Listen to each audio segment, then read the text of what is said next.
तीन ऐसी दुआएं आप हजरात को बता रहा हूँ जिन दुआओं को अल्लाह तबारक व तआला ज़रूर कबूल फरमाता है, और इन दुआओं की कबूलियत के अंदर किसी तरह का कोई शक, किसी तरह का कोई शुबहात नहीं रहता है।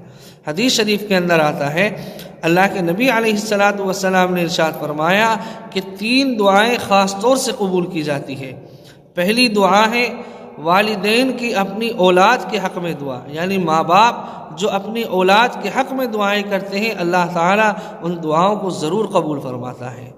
दूसरी दुआ है वो है मुसाफिर की दुआ। जब कोई इंसान सफ़र पर निकला हो, अल्लाह ताला से दुआएं करता हो, अल्लाह ताला उसकी दुआ को कबूल फरमाता है।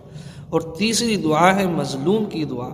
वो इंसान जिस पर जुल्म किया गया हो, अब वो अल्लाह ताला से जो भी मांगता है, जो भी सवाल करता है, अल्लाह ताला उसकी दुआ को ज़रूर कबूल फरमाता है।